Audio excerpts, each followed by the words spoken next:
बिस्मिल्लाहिर्रहमानिर्रहीम। शुरू करता हूँ अल्लाह के बाबरकत नाम से जो बड़ा मेहरबान और नहायत रहम करने वाला है। अस्सलामु अलैकुम दोस्तों।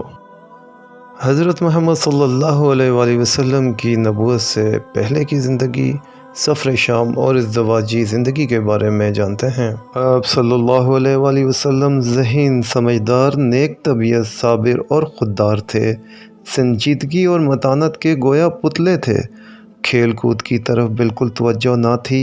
हया की ये हालत थी कि कभी आप सल्लल्लाहु अलैहि वसल्लम का सत्तर नहीं खुल सकता था, बल्कि एक मर्तबा जब इत्तफ़ाक़न सत्तर खुल गया तो आप सल्लल्लाहु अलैहि वसल्लम बेहोश हो गए। खाना खाने के वक्त बच्चे शोर व गुल किया करते थे, मगर आप सल्लल्लाहु अलैहि वसल्लम खामोशी से बैठे रहते।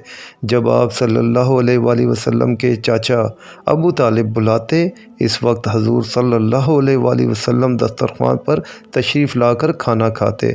जैसे खाना होता, इस पर कभी नाक ना चढ़ाई आप सल्लल्लाहु अलैहि वसल्लम ने।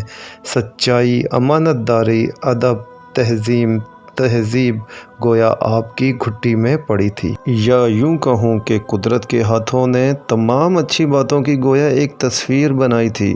जब से हजूर सल्लल्लाहु अलैहि वसल्लम समझदार हुए, इसी वक्त से कुव्वत बाजू से कमाकर बसर करने का शौक़ था। किसी दूसरे पर अपना बोझ डालना हरगिज़ गवारा ना होता था। हजूर सल्लल्लाहु अलैहि वसल्लम ने मजदूरी पर बकरियां चराई और तिजारत भी की। हजूर सल्लल्लाहु अलैहि वसल्लम के दो सफ़र, जिनका तज़किरा आम तौर पर किया जाता है। आप सल्लल्लाहु अलैहि वसल्लम के दोनों सफ़र शाम के हुए। जब हजूर सल्लल्लाहु अलैहि वसल्लम की उम्र मुबारक 12 साल 2 माह 10 दिन की हुई तो आप सल्लल्लाहु अलैहि वसल्लम के चाचा अबू तालिब तिजारत की गर्ज से शाम जाने लगे। हजूर सल्लल्लाहु अलैहि वसल्लम को भी अपने हमरा ले लिया। बसरा एक मकाम का नाम है। जब काफ़िला वहाँ पहुँचा तो एक राहिब यानी ईसाई साधु काफ़िला में आया, और जब पुरानी किताबों के मुवाफिक हजूर सल्लल्लाहु अलैहि वसल्लम के चेहरे से नबी आखिर ज़मा की अलामतें हू बहू ठीक पाई तो अबू तालिब से कहा, तुम्हारे भतीजे वही आखिरी नबी हैं जिनका तज़किरात और अंजील वगैरह आसमानी किताबों में है और जिनका मज़हब तमाम दीनों को मनसूख कर देगा। खुदा इनको सारे जहान के लिए रहमत बनाएगा। तुम इनका पूरा ख्याल रखो और इनको शाम हरगिज़ मत ले जाओ, क्योंकि ख़तरा है कि वहाँ के यहूदी आप सल्लल्लाहु अलैहि वसल्लम को पहचान कर शहीद कर डालें। जब आप सल्लल्लाहु अलैहि वसल्लम की उम्र तकरीबन 25 साल हुई तो आपने शाम का दूसरा सफ़र किया। हज़रत खदीजा रज़ी अल्लाह ताला अन्हा ने आप सल्लल्लाहु अलैहि वसल्लम को अपने तिजारती काफ़िले का मैनेजर बनाकर भेजा था।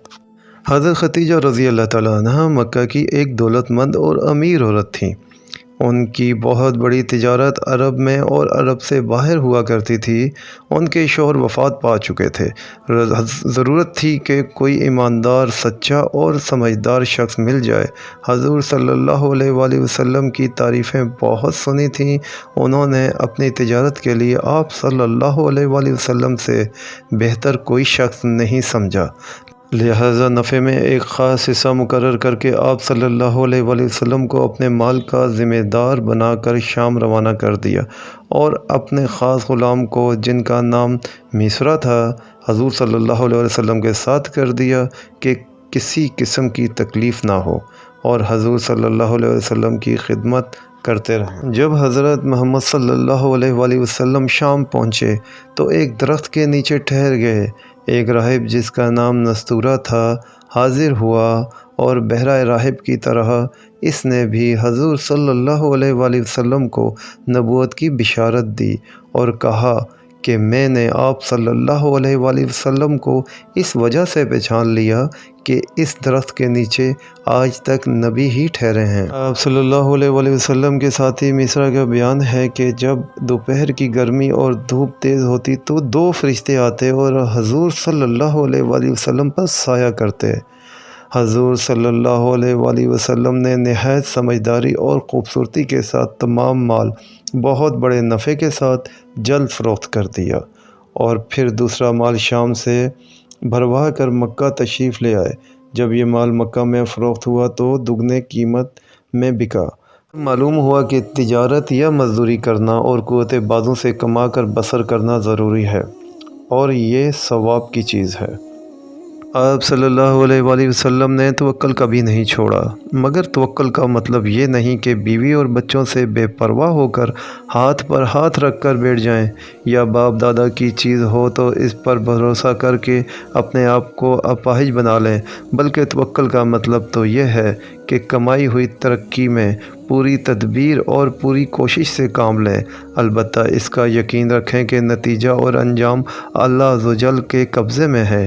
یہ غرور ہرگز نہ کریں کہ ہم نے ایسا کیا اور ہمارے کیے کا یہ نتیجہ ہوگا، بلکہ یہ عقیدہ رکھیں کہ پھل دینا صرف اللہ عز و جل کا کام ہے، البتہ کوشش کرنا اپنا کام ہے، مگر یہ بھی سمجھتے رہیں کہ کوشش بھی صرف اللہ عز و جل ہی کی مدد سے ہو سکتی ہے۔ شام کے سفر سے واپس آ کر آپ صلی اللہ علیہ وآلہ وسلم نے حضرت خدیجہ رضی اللہ تعالی عنہ سے نکاح کیا۔ اس وقت آپ کی عمر 25 سال 2 ماہ تھی۔ حضرت خدیجہ رضی اللہ تعالی عنہ کی عمر اس وقت 40 سال تھی۔ جیسا کہ مذہب اسلام میں بیوہ عورت کا دوبارہ شادی کرنا کچھ معیوب نہیں، اسی طرح عرب میں پہلے بھی بیوہ عورتیں شادی کر لیا کرتی تھی۔ حضرت خدیجہ رضی اللہ تعالی عنہ نے حضور صلی اللہ علیہ وآلہ وسلم کے اخلاق اور پاکیزہ عادتوں کی تعریفیں پہلے بھی سنی تھیں، اور اپنے خاص غلام میسرہ سے جب سفر کے عجیب عجیب حالات معلوم ہوئے تو اور بھی زیادہ اعتقاد ہو گیا اور یقین ہو گیا کہ حضور صلی اللہ علیہ وآلہ وسلم کا اقبال ہمایوں بہت جلد 14ویں رات کا چاند ہو کر ہمیشہ ہمیشہ چمکے گا۔ چنانچہ حضرت خدیجہ رضی اللہ تعالی عنہ نے آپ صلی اللہ علیہ وآلہ وسلم کو نکاح کا پیغام پہنچایا، جس کو حضور صلی اللہ علیہ وآلہ وسلم نے منظور فرما لیا، اور پھر ایک بڑے مجمع میں جس میں حضور صلی اللہ علیہ وآلہ وسلم کے سارے چچا اور دوسرے رشتہ دار بھی تھے، نکاح ہو گیا۔ حضرت خدیجہ رضی اللہ تعالی عنہ آپ صلی اللہ علیہ وآلہ وسلم کے نکاح میں تقریباً 25 سال پونے 10 ماہ، 14 سال نبوت سے پہلے اور 10 سال نبوت کے بعد، اور کل عمر 64 اور 65 سال کے درمیان ہوئی۔ اس زمانے میں حضور صلی اللہ علیہ وآلہ وسلم نے کوئی دوسرا نکاح نہیں کیا، باوجود یہ کہ نکاح کرنے کی ضرورت موجود تھی، کیونکہ حضور صلی اللہ علیہ وآلہ وسلم کا جوانی کا زمانہ تھا، اور حضرت خدیجہ رضی اللہ تعالی عنہ 40 سال سے زائد عمر کی بوڑھی ہو چکی تھیں۔ حضرت خدیجہ رضی اللہ تعالی عنہ سے حضور صلی اللہ علیہ وآلہ وسلم کے 2 فرزند اور 4 صاحبزادیاں تھیں۔ قاسم اور طاہر صاحبزادوں کے نام تھے، اور حضرت طاہر کا نام عبداللہ بھی بتایا جاتا ہے۔ ان دونوں کی وفات بچپن میں ہوئی۔ زینب، ام کلثوم، رقیہ، فاطمہ صاحبزادیوں میں شامل ہیں۔ حضرت زینب رضی اللہ تعالی عنہ کا نکاح حضرت ابو العاص بن ربیعہ رضی اللہ تعالی عنہ سے ہوا۔ ایک لڑکا علی اور ایک لڑکی امامہ پیدا ہوئیں۔ لڑکا لڑکپن میں وفات پا چکا تھا، لڑکی بڑی ہوئی، اور ان کا نکاح حضرت فاطمہ رضی اللہ تعالی عنہ کے بعد ان کے خالو یعنی حضرت علی رضی اللہ تعالی عنہ سے ہوا۔ حضرت رقیہ رضی اللہ تعالی عنہ کا نکاح حضرت عثمان رضی اللہ تعالی عنہ سے ہوا۔ پھر ان کی وفات کے بعد حضرت ام کلثوم رضی اللہ تعالی عنہ حضرت عثمان رضی اللہ تعالی عنہ کے نکاح میں آئیں۔ اسی وجہ سے حضرت عثمان رضی اللہ تعالی عنہ کو ذی النورین کہتے ہیں، یعنی 2 نور والا، مگر سلسلہ ان سے بھی نہ چل سکا۔ حضرت فاطمہ رضی اللہ تعالی عنہ کا نکاح حضرت علی رضی اللہ تعالی عنہ سے ہوا۔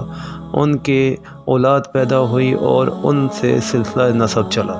حضرت خدیجہ رضی اللہ تعالی عنہ کے علاوہ حضرت ماریہ قبطیہ رضی اللہ تعالی عنہ سے حضور صلی اللہ علیہ وآلہ وسلم کی ایک اولاد ہوئی، جن کا نام ابراہیم تھا، اور وہ لڑکپن میں ہی وفات پا چکے تھے۔ دوستوں، میں امید کرتا ہوں کہ آپ کو یہ ویڈیو ضرور پسند آئی ہوگی۔ میرے چینل کو لائک اور شیئر کریں، اور اگر میرے چینل کو سبسکرائب نہیں کیا تو سبسکرائب کریں۔